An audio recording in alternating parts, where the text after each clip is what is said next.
Okay, I'm back with the V6 1993 Mercury, 150 horsepower reassembly.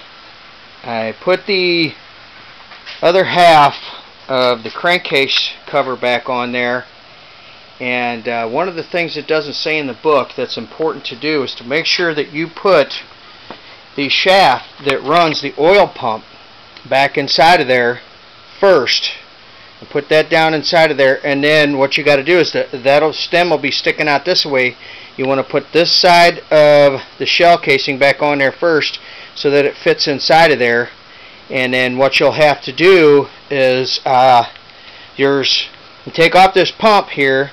There's two bolts that hold it on there, the two little screws. You take them off there, they're 5/16, and there'll be a thing that you can put like a straight screwdriver in there, and you can, as you put that on there, you can twist that and try to find that, or you can try to pre-line it up like I did, and I just made it so that it was level, the slot was level on the stem, and then made sure it was level on the inside of the pump, and then I put it back on there, and I went ahead and took the pump off of it anyway, and then tried to turn it, and it wouldn't turn, so I knew that it was connected.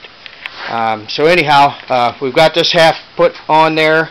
And another thing I wanted to note that I did on disassembly was that it has several vacuum lines that runs this thing, and it's very important that they go routed to where they're supposed to go.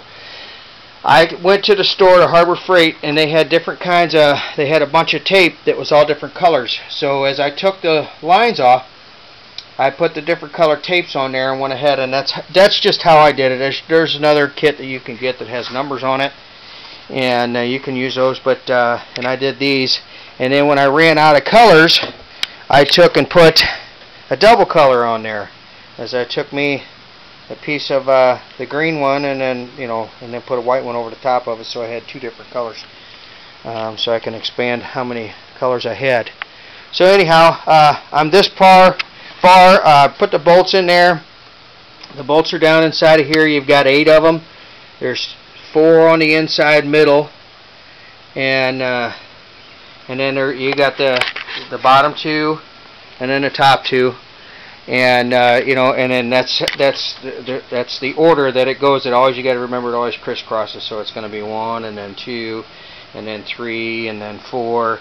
And it says to torque them all down to 30, and what you're doing is you're just trying to seat those rings that I was telling you about in the other video, so the compression rings for in between each individual cylinder, and as you can see that's what it does, is those compression rings seals off each one of these cylinders so they act independently.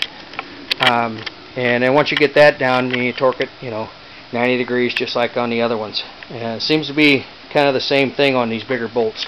So anyhow, we're going to put we got the carbs. We're getting ready to put the reed valve section inside of there. And the carburetors, I already went through and cleaned them out and everything, and put them all back together. I never really disassembled them. I just kind of got to the fronts of them.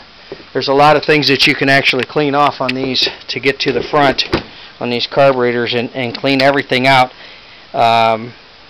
There's a lot of things, like you squirt in here and it comes out of here, and you squirt it in here and it comes out of here. There's different spots that you can actually work on these to clean them out with carb cleaner. So, but anyhow, that's where we're at. Alright, we'll talk to you later.